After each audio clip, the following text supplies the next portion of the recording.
Olá, pessoal! Seja muito bem-vindo ao canal Estudando Química com a professora Ellen Mendonça. Espero que esteja tudo bem com você. No vídeo de hoje, irei resolver as atividades do Plano de Estudo Tutorado segundo ano do ensino médio, referente à semana 3. E o tema é a teoria cinética dos gases. Vem comigo!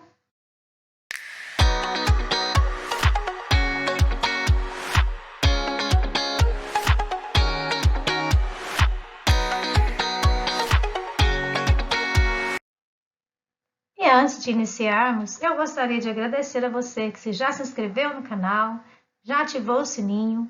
Meu muito obrigada! E você que está chegando agora, se inscreva, ative o sininho, assim você receberá a notificação de quando tem conteúdo novo no canal. E também você aqui tem um conteúdo de química bem explicado, de forma bem simples, eu tenho certeza que você vai gostar. Então, tema da semana, teoria cinética dos gases. Nós sabemos que os gases, eles têm uma capacidade muito grande de expansão em razão da energia cinética elevada. Também, quando colocado em um recipiente, ele se espalha indefinidamente. E nessas condições, o gás, se for aquecido, acontecerá aumento da sua energia cinética e automaticamente a elevação da pressão do sistema. Então, vale ainda ressaltar alguma diferença entre gás e vapor. Você já pensou nisso?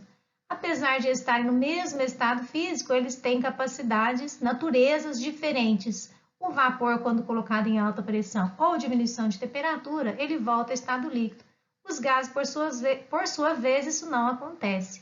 Em condições normais, já que no estado gasoso, para se liquefazer é necessário ter aumento de pressão e temperatura simultaneamente. Sabia disso? Então vamos lá.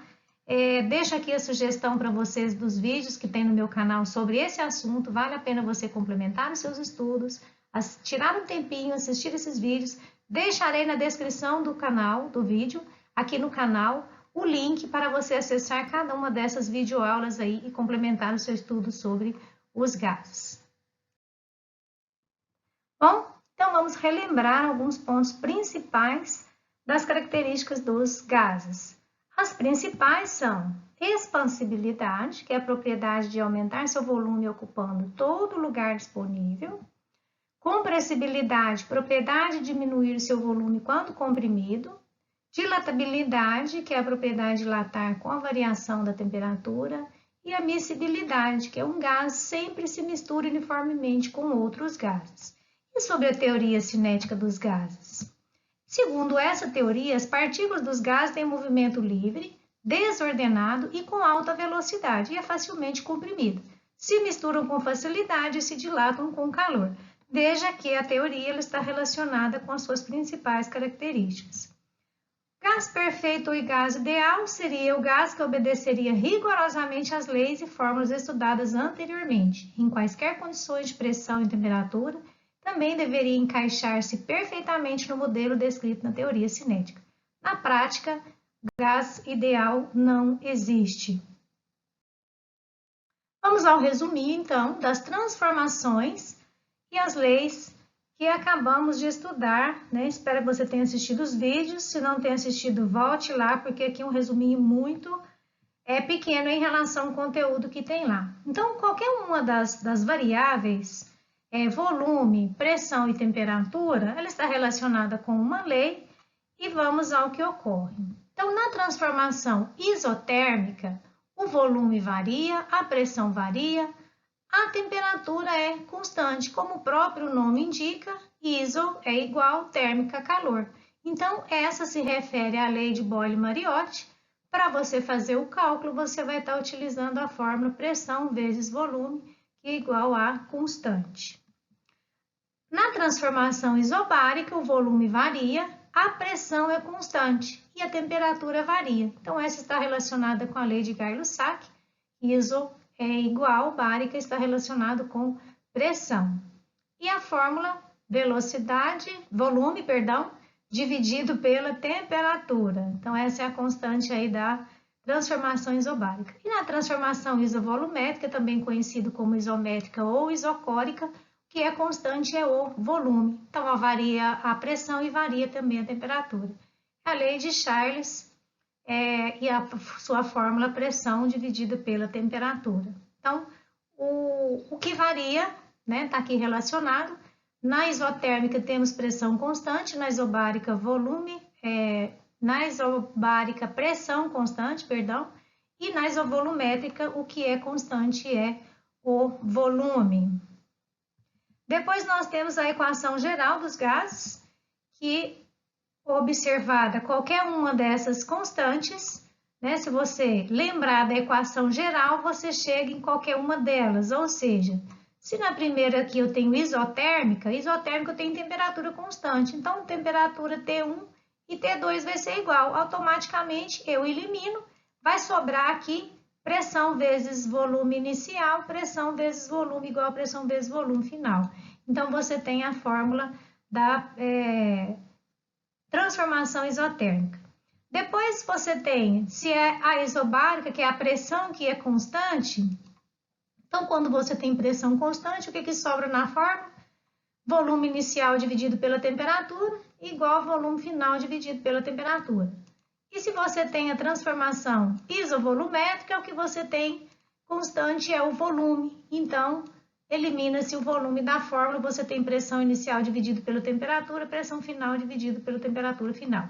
Então, veja que a fórmula é uma só, aí vai depender da qual que vai ser a variação que ocorrerá, seja constante, temperatura, pressão ou volume, né? Qual seja a variável que seja constante, você vai utilizar aí a mesma fórmula.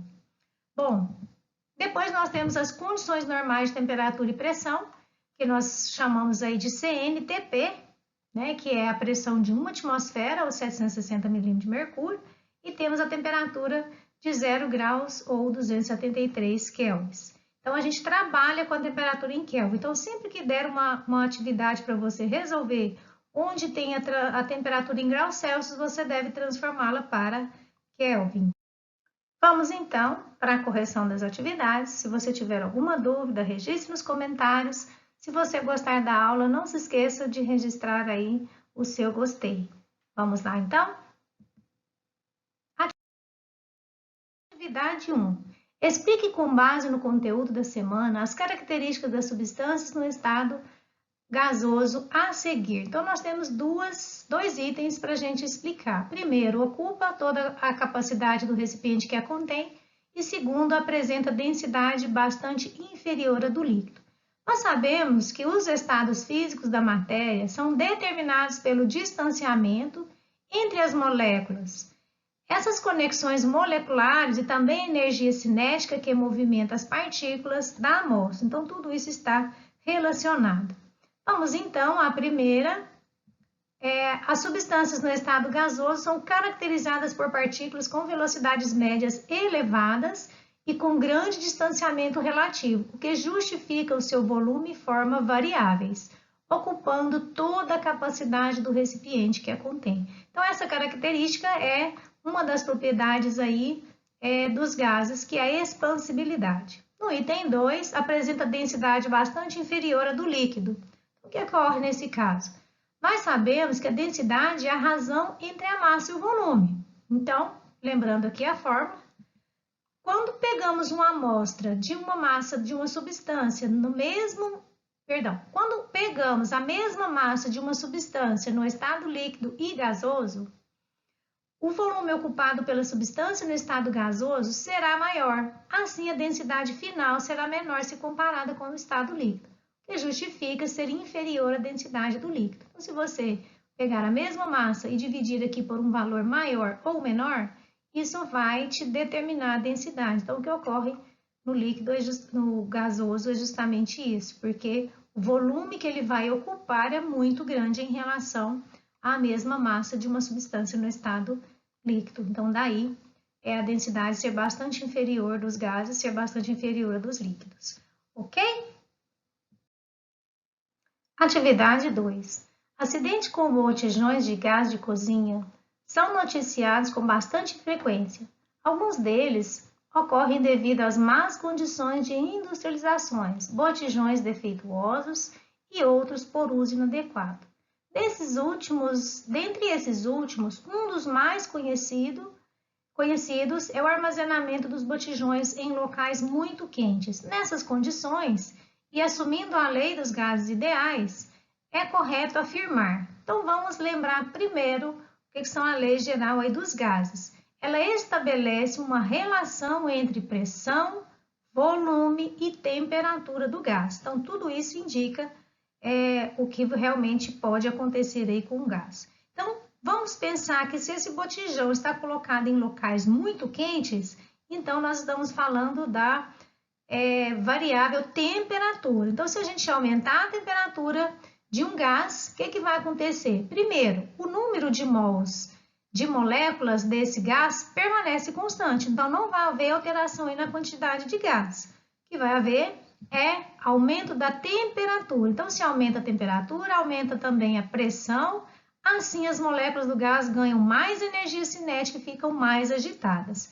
Com isso, há um aumento das colisões das moléculas com suficiente superfície interna do botijão. Então, todas essas consequências aí faz com que a pressão aumente internamente e pode ocorrer do botijão de gás explodir. Então, a afirmativa que responde o que acontece aí é a letra C, que o número de mols vai permanecer constante e a pressão aumenta. Né? Se aumenta a temperatura, então aumenta também a pressão. Então, todas as outras afirmativas estão aí somente para confundir, né? Então, muito bem, passamos para a atividade 3. Indique a questão falsa e explique o que está errado na afirmativa. O comportamento dos gases está relacionado ao movimento uniforme ordenado das partículas. Então, movimento uniforme e ordenado. Isso não é característica dos gases. Característica dos gases, de acordo com a teoria cinética, o movimento das moléculas é completamente desordenado e muito menos uniforme. Então, a alternativa 1 está correta.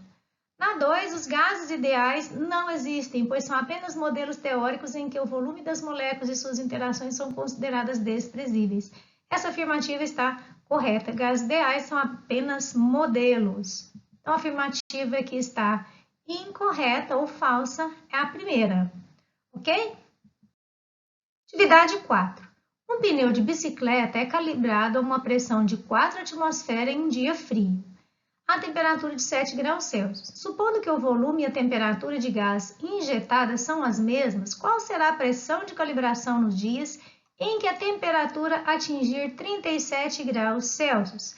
Então, veja que nós temos aqui uma transformação. Lembra do slide que eu falei para você que a fórmula é uma só? O que você tem que saber é identificar os dados do problema e, assim, utilizar aí a resolução. Então, primeiro, trata-se de um sistema isovolumétrico.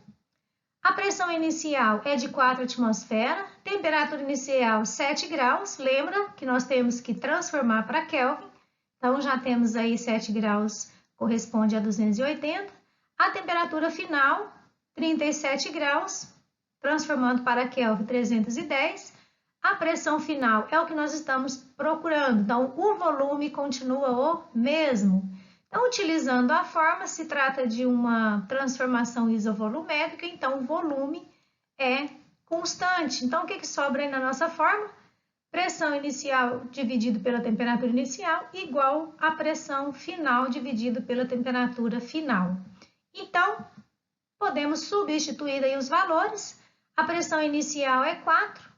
A temperatura é 280 Kelvin, a pressão final é o que nós estamos procurando, né? Qual será a pressão de calibração aí no dia quente? E a temperatura final, 310 Kelvin. Agora é só nós multiplicarmos aqui e dividirmos 280 vezes pressão final igual a 4 vezes 310. Vamos substituir, então, isolar, na verdade, a pressão final. E vamos fazer essa divisão e encontrar o valor de 4,42 atmosfera, que será a pressão de calibração aí do pneu num dia em que a temperatura estiver a 37 graus Celsius. Então, a afirmativa correta, letra B. Atividade 5. Um volume igual a 30 ml de gás metano a 25 graus é aquecido a 35 graus Celsius. A pressão constante.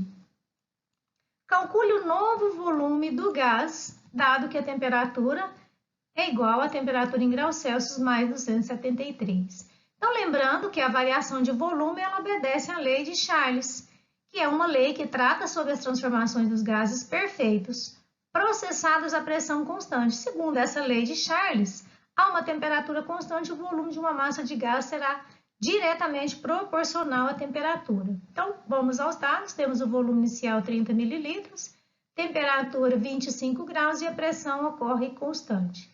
Depois da transformação, nós devemos determinar qual é o volume, a pressão, a temperatura final, nós temos aí 35 graus Celsius e a pressão é constante. Então, logo, para calcular o novo volume, nós vamos utilizar a constante aí da lei de Charles. Então, agora substituindo volume inicial 30 ml, aqui você pode transformar a temperatura antes ou pode jogar direto aqui na expressão onde você vai calcular aí o volume final. Calculando, você vai ter aqui 30 ml dividido por 298 e o volume final dividido por 308. Isola-se o volume, multiplica 30 vezes 308 e divide por 298, vamos chegar ao volume de 31,07 mililitros. Então, esse será o novo volume do gás depois aí de uma alteração de temperatura, de uma variação de temperatura. Então, assim, nós finalizamos o estudo da nossa semana sobre os gases, sobre as transformações que a matéria pode ocorrer nesse estado físico. Nós compreendemos que os modelos usados pelos cientistas para realizar esses estudos é o modelo do gás ideal e estabelecemos conceitos sobre esses modelos. Esperamos que você tenha entendido o conteúdo, que você tenha gostado das explicações, então peço que deixe seu like, que você também possa compartilhar com seus colegas e amigos, pode ter alguém precisando também dessas explicações. E vamos agora para aquele grande momento que eu gosto, que é do abraço bem especial para você, que deixou seu comentário aí no canal. Nossa, Thiago. Clique no gostei, fica aqui minha gratidão. E o grande abraço de hoje vai para a minha aluna, querida aluna, Ana Luísa Bom Tempo, deixando aqui registrado seu carinho. Também o grande abraço vai para Ricardo Martins, para Kátia Dias dos Santos, indicando aí sempre os vídeos para seus alunos. Grande abraço, Kátia. Me conta aí qual é a sua escola, deixarei um abraço especial aqui para vocês nos próximos vídeos. Grande abraço também para Mirlene Vieira, deixando um recadinho carinhoso. Muitíssimo obrigada, professora, como sempre, dando um show à parte. Parabéns. Obrigada, Mirlene, pelo carinho. Grande abraço também vai para Ira Sansei, para Eden, também para Gleidson Silva. Grande abraço também para Nádia Scaglione, sempre deixando aí a sua gratidão no canal. Um grande abraço para você, Nádia, sempre aí comigo. E o grande abraço também vai para a escola estadual professor José Hugo Guimarães, da cidade de Carmo do Paranaíba. Essa parceira professora Arlene Soares, um grande abraço para você e a todos os seus alunos. E compartilhe com os vídeos com seus colegas, compartilhe com outros professores. Fica aí a minha gratidão a todos vocês e até a próxima semana. Fiquem com Deus.